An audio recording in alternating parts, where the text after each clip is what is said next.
walk, now talk the talk. Mantalk. You walk the walk, now talk the talk. Mantalk.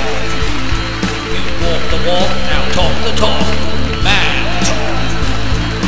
Mantalk. Hi everyone, and welcome to this brand new TV show called Mantalk. This is a show by men, it's about men, and it's for men. Forget the Ellens and the Oprahs and the Dr. Phils. Here it's all about blokes and what we have to say in the world. We're going to talk about relationships, we're going to talk about health, we're going to talk about car repairs, cooking, you name it.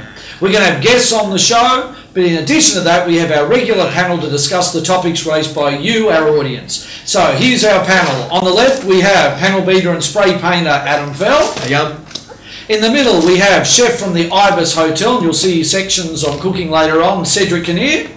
How you doing? And on the right hand side we have four-wheel drive and outdoor recreation man Leslie Charles. Hi. Okay, so the first section we have is where we answer your emails. So if you've got something to send to us, send it to us at mantalk@hotmail.com.au. So let's get underway with our first segment, which is Man Bag. Man Bag. Okay, it's time for our Man Bag segment. Our first email says as follows. Dear Mantalk, I was out at a nightclub the other night and a woman approached me and said she was interested in me. I told her I was in a committed relationship and she said, that's no problem, I'll leave you my phone number and if things don't work out with your current partner, look me up sometime. I put a number in my mobile phone and what I have to ask you at Mantalk is, by taking her phone number, am I cheating? I don't intend acting on it unless my relationship ends, but by taking the number, is it cheating? Let's throw it open to the panel. Adam, if you take a woman's phone number, is that cheating or not? It all depends what you do with it. If you're going to take it and then you're going to call her, well, then obviously that is cheating. But you got to think to yourself too, why are you taking it in the first place, right? True. I mean, you think about it. I've been in a similar situation where I asked for someone's phone number, chatted to him, and I was accused of cheating. And to me, all I was doing was just asking the person a question. I wasn't actually cheating. So is it cheating just by taking the number, or is it only cheating if you act on it? Les, what do you think? Well, not necessarily. If I was in a relationship with someone, I would not take the number. If the number was handed to me, right, I may consider it, or at least hold on to it for a while, because if I didn't feel too secure in my current relationship as a safety net, obviously.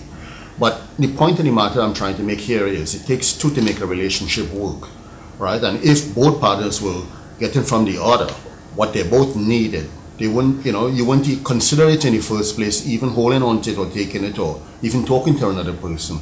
So right? if you take the number, would that affect, knowing you've got a safety net, would that affect how you treat your current partner? Because if you are having a few relationship difficulties and you know you've got a plan B, would that affect how you keep treating your current partner? No, I would try to work on that relationship and resolve it, really. And like I said before, I would not take the number and put it into my mobile phone personally. If it was handed to me as a backup, I may consider holding on to it for a while. But I would obviously try to stay with my current relationship and work on it.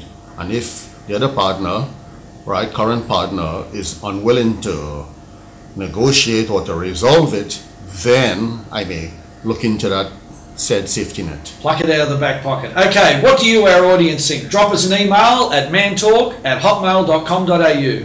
It's time for us to move on to our news story of the week. So it's time for Mantalk News.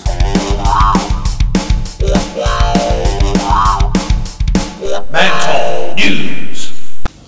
Our Mantalk News article actually comes from Victoria here in Australia. An innocent man spent 19 months in jail after his ex-partner falsely accused him of sexual misconduct with his own child. Having gotten out after 19 months, basically he's been told, get on with your life. The question for the panel is, whether or not as a man you are guilty till you can prove yourself innocent if you're accused of child sexual molestation, or whether we do still have the presumption of innocence in our society. Adam, what do you think? Most cases, all men are presumed guilty.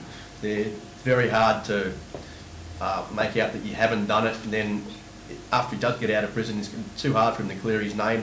And then he's also got now the trauma of being locked away in prison and being thought of as a child molester. And the way that they're treated in prison is worse than rapists or anything.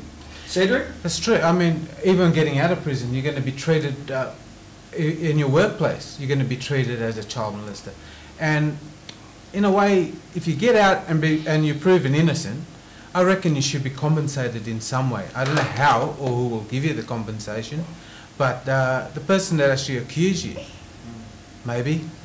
So what, Les, what do you think? Who should compensate you if you are found not guilty? Well, I think the person who made the false allegation in the first place, they should be the one that's compensating you.